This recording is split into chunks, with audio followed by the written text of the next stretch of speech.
Hey guys, we're back with some more highway blossoms. When we last left off, we found the third treasure, right. And I assume Mariah's about to come yell at us. I think it's the next day. So she's pretty late. Even when the box is closed, it radiates a heavy aura, one that's almost intimidating whenever I come near it. Place it in the drawer and see a little way. Safe relief following. 2 down, 1 to go. Okay, so there's a fourth one. Whoa, there's only one more piece left? I think so. There's only some experts writing about historical relevance after the next entry. Flopping down on the couch next to Marina, I take a sip of my coffee and flip to the final entry of the journal. Marina glosses over the page, hazy look forming in her eyes as she soaks it in. I can't believe it's almost over. Yeah, it's weird that it hasn't even been that long. It's only been like 10 episodes. On to 11 now. I think this is 11. The motorhome goes quiet, the buzz of the generator humming in the background. Well, it's not over yet. We still gotta figure out where it is, and then there's still the search. I think Marina's enthusiasm is becoming infectious. She simply nods, just gazing into her lap. Well, let's see what it says. After several days of travel, I believe I have finally arrived at my first destination. It's well known I have an astute eye for locations. After all, this is how I've had my precious bounty. It's no mistake that I easily found the perfect hiding place within this valley. I arrived on horseback at the blistering peak of noon. Looking for shelter from the coming night, I began noticing something different, something distinct. Crimson, all of it. Shades lighter than pink and darker than blood. The color stained it all, from giant unmovable stones to the tiniest grains of sand. It was as if the land had absorbed the sun's heat and reflected it outwards. Even at sunset, the cave I settled in emanated a bright, red glow that speckled out from its opening. That night, as I laid on the ground, watching the flames of my fire shoot up to the cave's roof, wondered if there were more places like this out in the unsettled land. During my travels on the trail, I was too preoccupied with preparations to observe the world around me. But now that I've achieved success, maybe I shall. It'd be a shame if my superb observational skills went to waste. Oh, I got an achievement. You guys can't see it. For some reason, it's in the Steam Big Picture mode format. Probably because I was playing a game with a controller that required me to have Big Picture mode. I was never certain about the other locations. Considering how many giant rocks, canyons, and arches are in this country, most of them are probably just a fluke. But this is unmistakable. The vivid and breathtaking imagery, the constant allusion to flames, and most importantly, the heat. He hid it in the Valley of Fire. Never heard of it. Marina steps back to attention, a conviction pulling her back from Marina Land. Are you sure? Positive. There's no other place it could be. Oh. She might as well have shut down my momentum with an elephant gun. Oh, that's all? Yep. No. Ooh, what's that? A place always on fire? Yeah, I can see Marina saying that. She narrows her eyes to an unimpressed squint. If they could shoot lasers, they would be right now. Amber, how dumb do you think I am? I didn't say you were... Always on fire, really? Now I feel dumb for saying it. Well, then why do they call it the Valley of Fire? Probably should. Ouch. If her enthusiasm is infectious, then so is my unrelenting realism. It's cramping her innocence. By the way, what's the Valley of Fire? Yeah, okay. Well, maybe not too infectious. You know it's bad whenever the local idiot says basically the same thing you did. Massaging my scalp, I shake my hair, hopefully creating enough new wrinkles in my brain that'll help with explaining this. Alright, so take a whole bunch of rock, sand, and dirt, okay? Okay. Now make most of it red.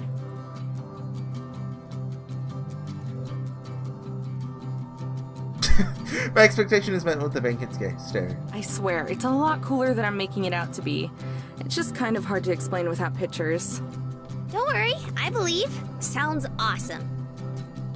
Where is it anyway? That's what I'm wondering. A little ways into Nevada. Okay, Nevada. Nevada? Is it Nevada or Nevada? What is Nevada?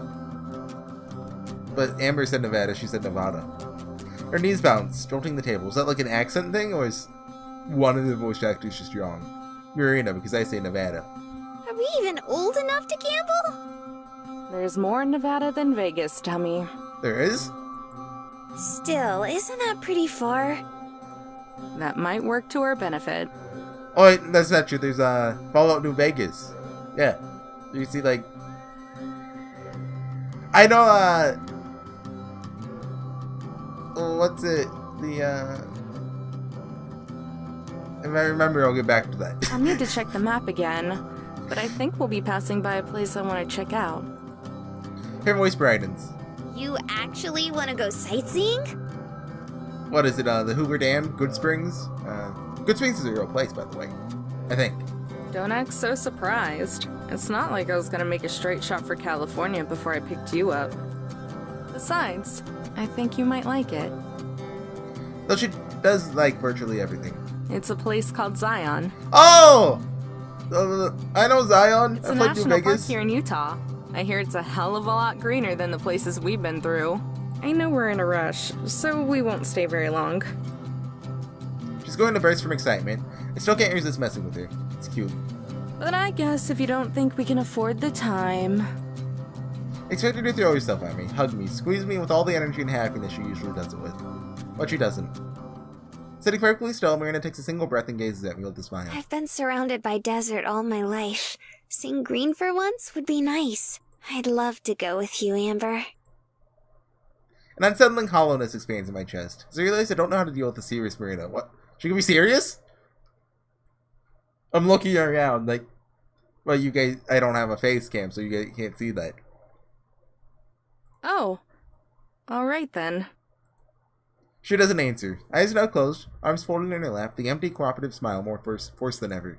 Well, there's still a lot of hours left in the day. I'm not sure if we'll make it in time to check into the campground, but we'll be close enough that we can do it in the morning if we leave now. Marina nods. We scooch out of the booth. That's a weird word. Walk the 10 awkward steps to our seat. Strapping ourselves in, switch on the ignition, the RV snorting into being. Reach for the cassette player, then look to Marina, already lost her thoughts as she stares out the window. I don't have the heart. No. I don't have the courage to snap her out of it this time. Sighing, I bring my hand back without pressing play and pull the motorhome into drive. It's too bad, too. It's too bad, too. That's just a weird sentence. I think I'm really starting to like Marina's hugs. Like, it makes sense, but like, you used "to" twice.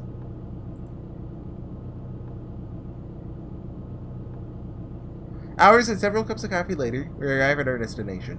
Or, this close enough to easily check in the morning, yet hidden enough to not get towed. Marina looks out the window, but her eyes drift back to me, then mine to hers. For one drawn-out second, our eyes are interlocked, petrified by the other stares. Then, time comes. Time continues? Yeah. Our heads swing in the other direction, so fast it takes my mind a few minutes to catch up. Oh yeah, this is a Uriel chip. Inside of her cheek, I can still see it's flushed. Glancing in the rearview mirror, I find mine are too. I grip the steering wheel, and cautiously, without turning my head, look back at Marina. She notices. Our eyes connect again. Flush, rinse, repeat. What are you guys, 10? The past 4 hours have been excruciating, especially while fighting the urge to throw on music. I want to give Marina the space she needs to say what she has to. Or give myself the space to blurt out what I need to say. It's just... Again, Marina looks. I jump, we blush. Never the right time. Something about I've had enough, I hop out of my seat and stretch. Marina follows. Grab my mug from the holder and drag myself across the scratchy carpet to the sink. A small jolt shocks my finger as I reach for the faucet. The mug slips from my hand and crashes onto the counter, splashing coffee everywhere. Crap. Let me help. Marina springs over and reaches for the kitchen rag. For a kitchen rag. But I swat down her hand and grab it as she does. Don't worry. Now we're forced to look directly at each other, but there's no blushing this time. I nod and pull away the rag as her fingers slide down the fabric. I got this. She stares down at the counter, spilled coffee trickling onto the floor with a steady drip. Oh. Without another word, she slouches back down to the couch. If you give me a sec, I can set up the bed. The bed's metal frame slams down with a loud clunk that vibrates underneath my feet, followed by the couch cushion swishing past me, landing on the other side of the motorhome. For ya.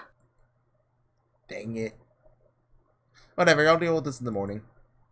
Dust the rag into the sink and head to my room, hesitating in front of the slider. Please don't let it end like this. Amber. There's a pause. Several times I hear small gasps. Is this going to be the confession scene? Like she's about to speak, but they all just melt into sighs. Good night. Okay. Night. My hand balls into a fist, my fingernails clawing deep into my skin. Step into the room and shut the slider behind me. immediately throwing my face onto the pillow. I feel my heart pounding as I roll onto my back. Lying there, twisted up in my sheet, just keeps beating and beating, never settling down. Managing to lift myself up on my elbows, look at a picture next to the slider. The one with the vinyl sleeve. We've seen this before, right? Still remember how his hand felt against my head. Yeah, it's the Tosaka Rin from the beginning, right? From my bony joints to his fingers. Now the calluses massaged my scalp. Such a breezy old man. It's amazing to think of how strong and confident his love was. Hold on, we cross-examined his hand with the sprite on VN database to see if they're the same person. I let my head fall back against the bed and rest my forearm over my face. Oh man, what am I gonna do, Gramps? Anyway, Blossoms, let me take a drink.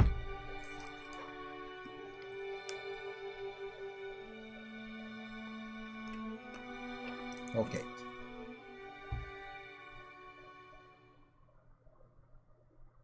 How many times is that now? Like 5? A brisk wind curls around me as I step onto a patch of dirt that can barely be called a parking spot. A place that can barely be called a campground. Misty curtains have settled over the nearby hills and mountains, and small specks of leftover morning dew occasionally drip on me from above. Bending down, I drop my backpack and pull on the tongue of my sorta new hiking boots. Little big, but they'll work. Considering these came from the stash of supplies we borrowed from Mariah in New Mexico, your feet must be freaking huge. All set?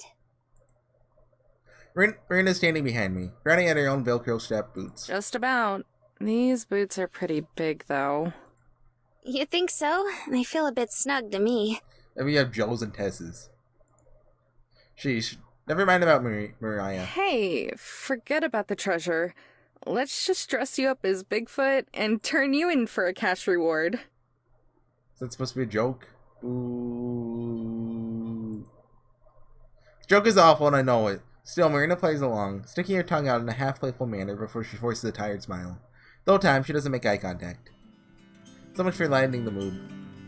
Lesbian's sudden tension is still present. Even though we try to ignore it, pretend it isn't there, we both know. Both can't look at each other directly. Our conversation feels awkward and stilted. We pretend everything's normal as we try to put on our best performances and reenact our usual routine. So, how long is the hike? You guys know what these two need? They need honest hearts. Get it? Get it? Because my only experience with Zion National Park is Zion National Park is in Fallout New Vegas. You go there in the DLC called Honest Hearts. I know like nothing else about it except for what's in that game. Yeah, there's like groups of religious teams, like one's like tribals. I think it's Joshua Graham. I remember that name. The Burned Man. And there's Samuel. I think that's his name, Samuel. It's been a while. The brochure said about 90 minutes each way. Might take even longer in this weather. I really like New Vegas, by the way. Oh. I can feel the gulf between us. It's like yet another canyon, except I don't know how to cross this one. The picture in the brochure was super pretty. Angel's Landing, right? Now it's your turn to try and lighten the mood. Hey, now we're both afraid to just address the issue. But I'm just as guilty as she is here. I say I play along as best as I can. Yeah, it's nice. It's supposed to be the most scenic view in Zion. That's what Gramps told me anyway. The hike was one of his favorites, so the view is so lush, there's so many trees and plants, and he discovered several new shades of green up there. It's one of the spots that he was most looking forward to visiting with me. That's 100% where the convention scene's happening. I glance back up at the mountain. The mist doesn't look like it'll clear anytime soon. In fact, it seems to be swallowing up more of the landscape. I got Miranda's attention too. She stares up as if she's picking out specific details in the fog. While she's distracted, I let my gaze go over her again. Guiltily, like I'm sneaking glances, but I don't care. Admiring the sweep of her shoulders down into her collarbone, and the rest of her curves of her body. What? No? The plural of moose is not moose. That's like saying the plural of sheep isn't sheeps. Or maybe sheep is plural and it's shoop if there's only one. No?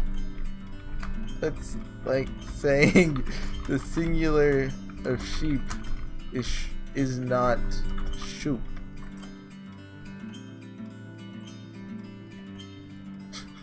She doesn't, though. May as well be invisible to her right now while she studies the mountaintops. And I wanted her to pay attention to me. She's wearing her usual... How do you say that? Boutique? Whatever. Brand clothes. Boutique. I get that confused with the flowers. Like, what do you call a bunch of flowers? Their cute frilliness is just as perfect as ever for Marina. They clash with the clunkiness of the ugly brown boots. You sure you want to wear that? They might just get in the way. She gasps, almost offended by the suggestion that she wear anything else. What else does she have? You just have one set of clothes. But my skirt is so comfy. Aren't you supposed to wear comfy clothes on hikes? Besides, with a name like Angel's Landing, it has to be pretty relaxing.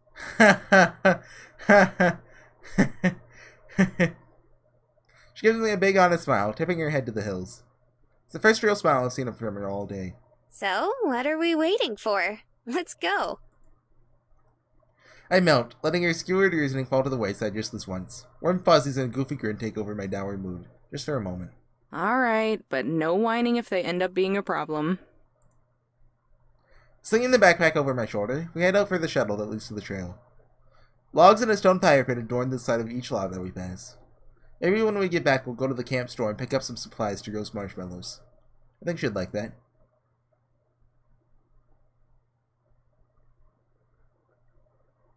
There's a lot of mist.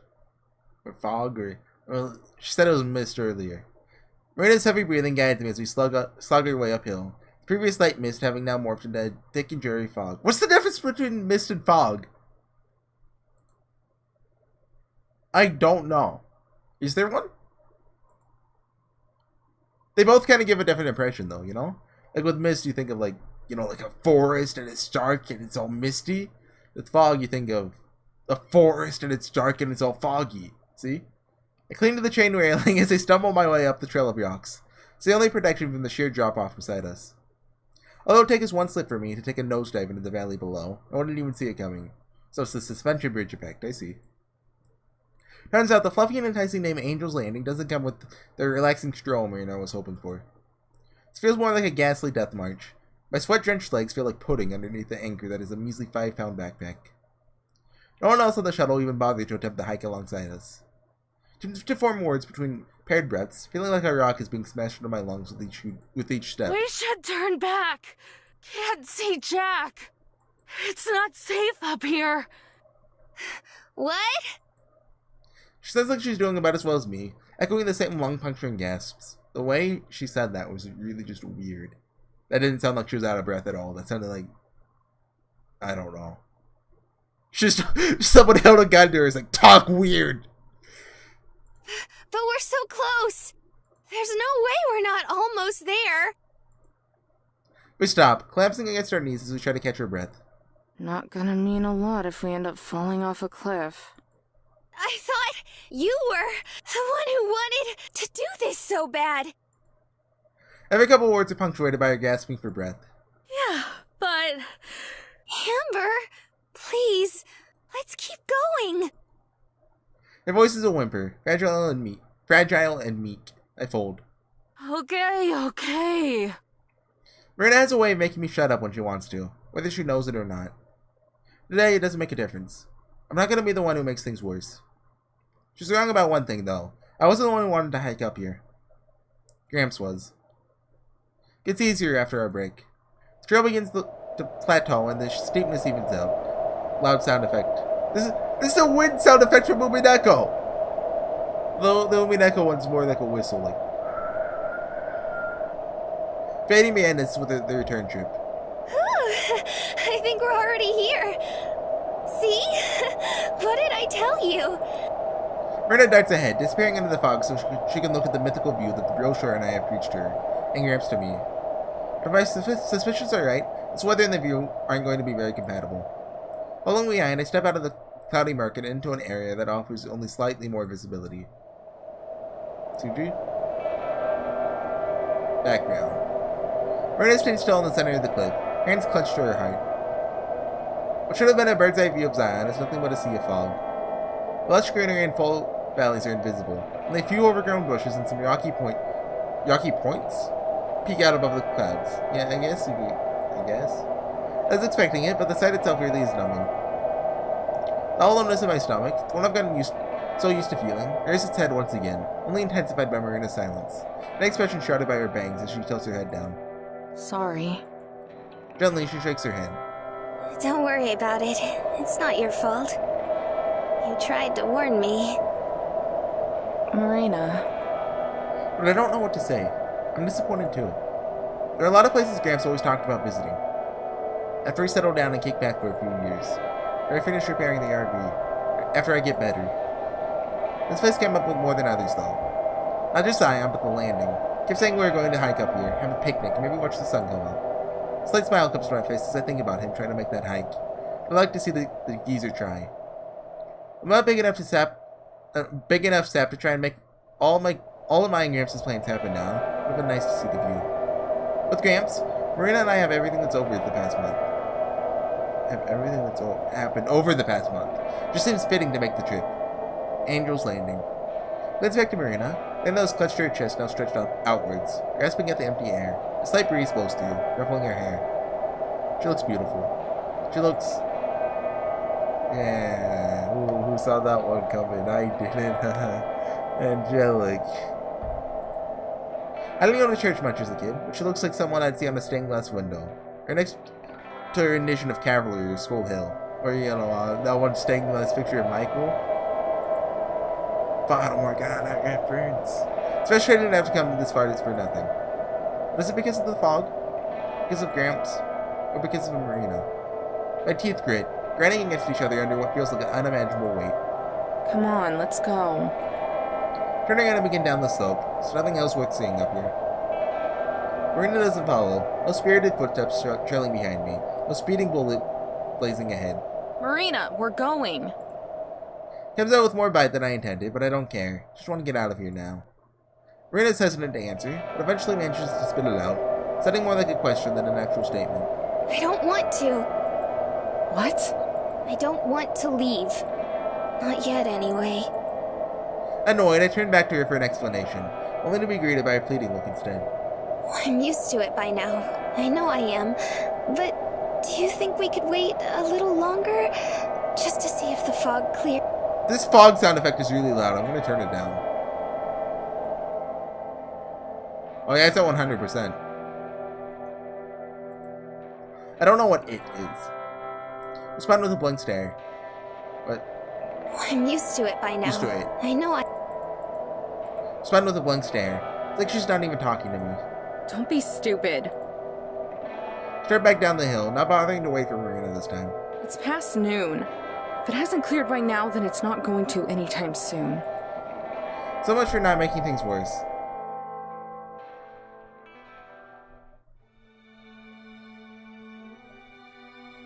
Alright, so the transition music.